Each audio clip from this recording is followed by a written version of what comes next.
semuanya, sebelumnya perkenalkan nama saya Namira Anjani, NPM saya 252201067.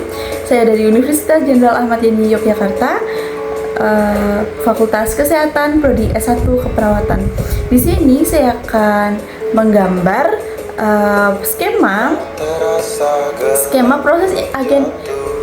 proses infeksi agen infeksius 2. Baik, ini dia referensi gambarnya. Oke, alat apa saja yang saya butuhkan dalam menggambar kali ini? Ada kertas gambar, pensil warna, penggaris, pensil, penghapus, dan ada lagi itu pulpen.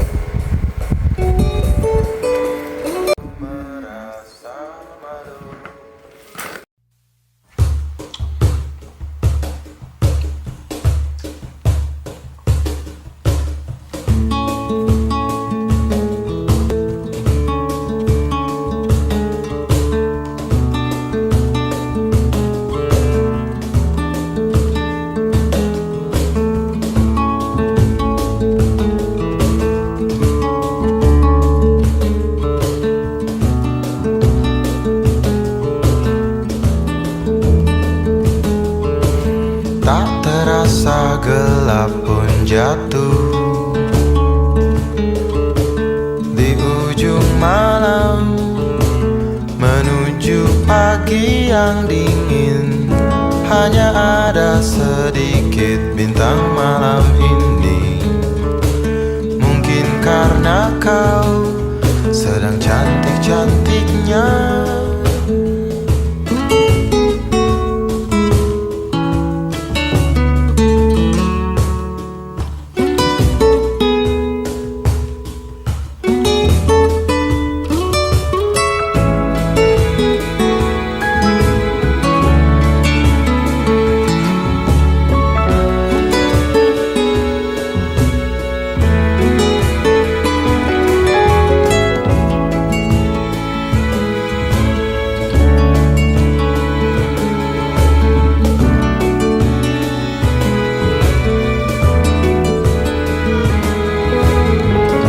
Lalu mataku merasa malu,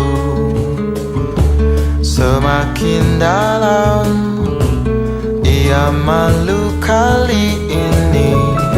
Kadang juga ia takut tatkala harus berpapasan di tengah pelariannya di malam hari.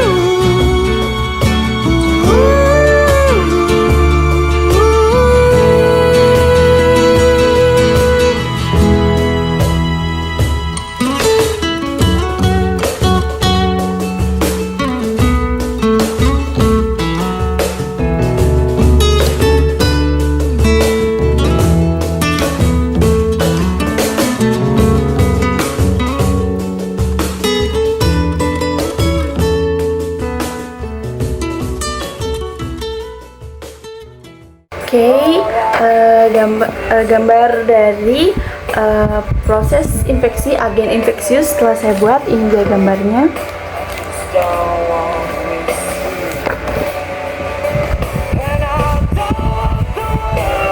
Baik, di sini selanjutnya saya akan menjelaskan dari proses infeksi agen infeksius 2. Baik, gambar ini menjelaskan mengenai siklus hidup parasit yaitu Plasmodium, penyebab penyakit malaria. Nah, proses infeksi ini sangat kompleks karena melibatkan dua inang yaitu manusia, inang perantara, dan nyamuk Anopheles betina, inang definitif. Oke, yang pertama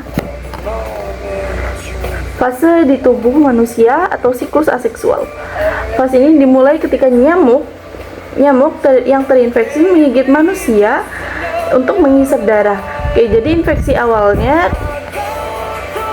awalnya nyamuk menyuntikkan air liur yang mengandung sporozoid ke dalam aliran darah manusia. Sporozoid ini segera menuju ke hati dan menginfeksi sel hati atau hepatosit. Nah, ada pula replikasi hati di dalam sel hati. Parasit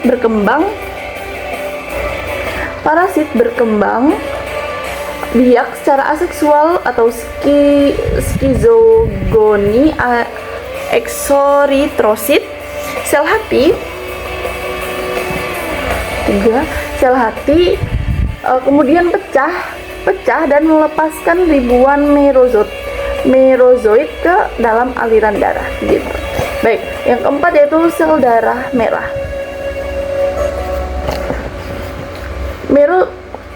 Merozoid menginfeksi sel darah merah atau eritrosit. Di dalam eritrosit, parasit melewati berbagai bentuk ring stage atau cincin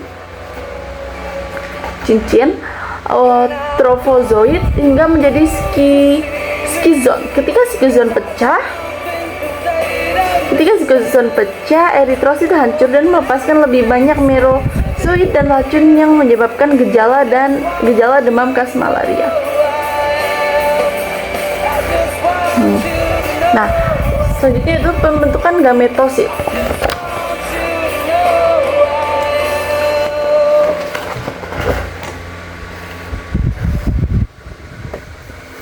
Pembentukan gametosit itu sebagian besar merozoid tidak lagi membelah secara aseksual, melainkan berkembang menjadi bentuk seksual jantan dan betina yang disebut gametosit. Nah, selanjutnya fase di tubuh manusia atau fase di tubuh nyamuk, siklus seksual. Nah, transmisi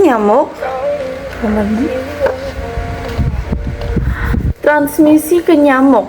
Saat nyamuk lain menggigit manusia yang terinfeksi, nyamuk tersebut menelan gametosit bersama darah. Terus selanjutnya yaitu fertilisasi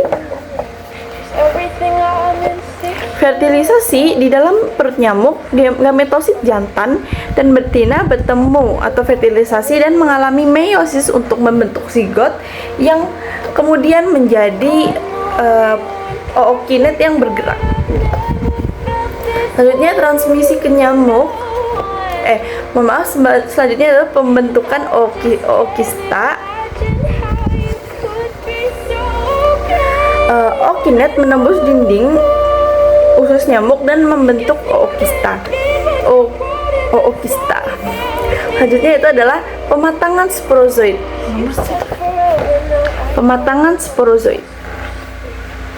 Di dalam ookista ribuan sporozoid baru diproduksi ketika ookista pecah. Sporozoid bermigrasi ke kelenjar ludah nyamuk, siap untuk disuntikan kembali ke tubuh manusia.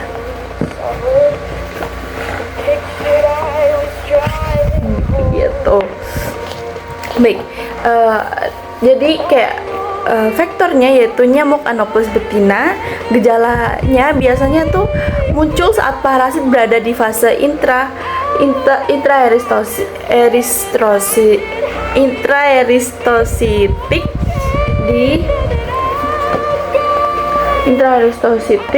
di mana sel darah merah pecah secara massal. Gitu. Jadi pencegahan utamanya yaitu memutus rantai penularan dengan menghindari gigitan nyamuk atau membasmi sarang nyamuk. Ini dia. Ini kan sekali gambar.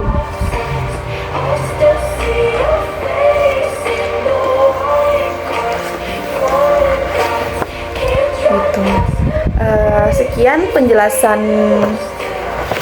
penjelasan proses infeksi agen infeksius 2 dari saya. Mohon maaf jika ada kesalahan dalam saya menyampaikan atau dalam saya berkata, saya akhiri. Terima kasih telah menonton.